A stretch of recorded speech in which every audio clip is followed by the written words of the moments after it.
Let's read Just Being Audrey. This is a biography about a famous actress, Audrey Hepburn. And here's a quote from her.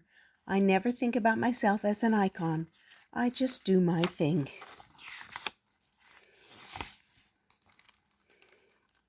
More than anything, Audrey wanted to be a ballerina. She was too tall, her feet were too big, and her neck was too long. Still, Audrey danced on. She held fairy tale ballets in her yard, the trees and squirrels her audience. Audrey's brothers would tease her, always off in her own world, but her mother understood.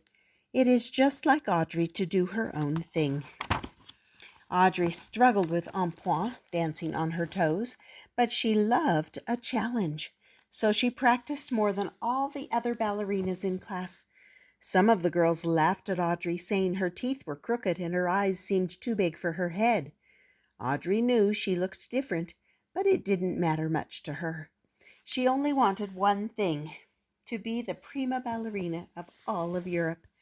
Her mother reminded her that there were more important things than fame. Others matter more than you, dear, she said.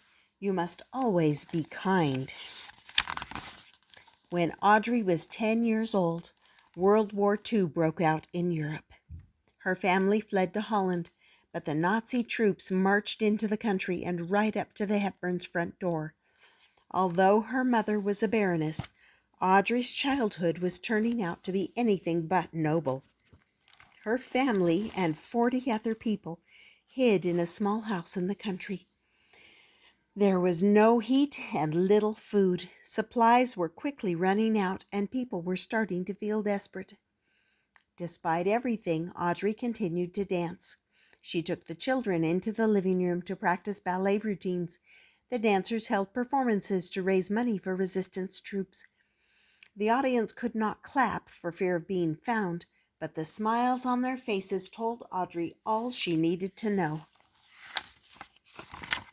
One day there was a knock on the front door, and everyone froze. Had they been discovered? But after years of bad news, there was finally something to celebrate. The war had ended, and volunteers from the United Nations had arrived, bringing food, clothing, and medicine. One volunteer gave Audrey a chocolate bar. She ate it so quickly she got a stomachache, but it was the most delicious thing she had ever tasted. Audrey never forgot that kind gesture. After the war ended, Audrey and her mother moved to London. They had very little money. In fact, Audrey had only a few blouses and skirts and one colorful scarf. But she could tie the scarf 20 different ways to make a new outfit every day. Audrey soon realized that her dream of being a ballerina was not going to become a reality. She was simply too tall, and no amount of practice could change that. She decided to try acting instead. She landed a few small roles. One took her to the south of France. Colette, the famous French writer, spotted Audrey.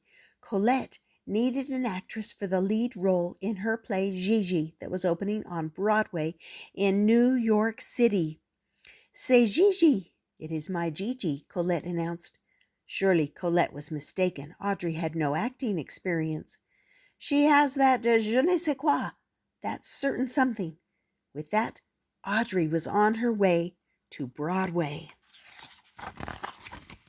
New York was very different from the countryside, but Audrey rehearsed so much she hardly noticed.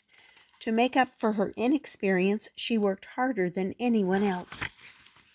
While Audrey was performing on Broadway, the movie director William Wyler was looking for a fresh face for his new Hollywood film.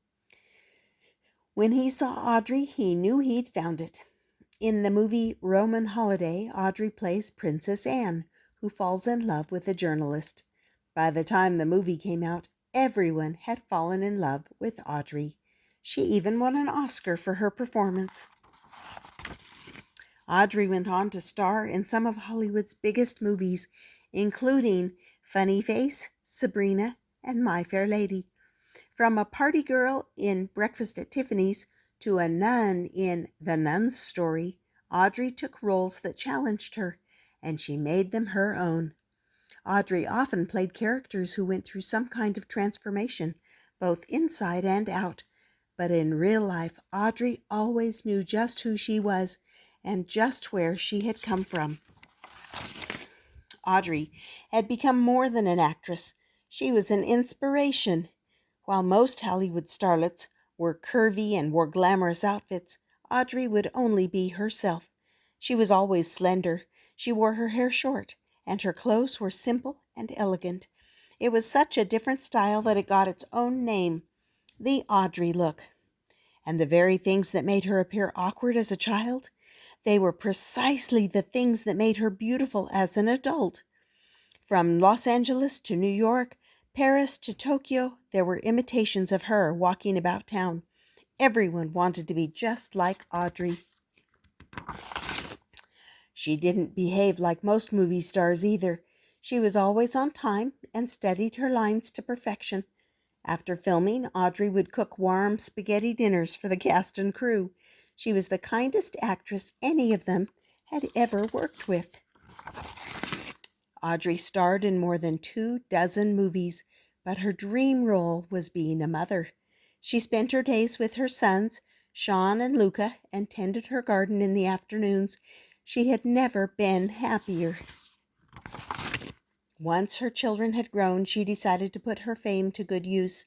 In 1988, Audrey became a Goodwill ambassador for an organization called UNICEF. It was the very same organization that had helped her as a child during the war. Audrey traveled all over the world bringing aid to children in need. Like with flowers, she said, it is the same with children. With a little help, they can survive and they can stand up and live another day. Her finest performance came in 1989. Audrey spoke to Congress to ask for help for all of the children she had met during her travels. I am here today to speak for children who cannot speak for themselves, she said. Every child has the right to health, to tenderness, to life. Her words were so moving and eloquent that people listened.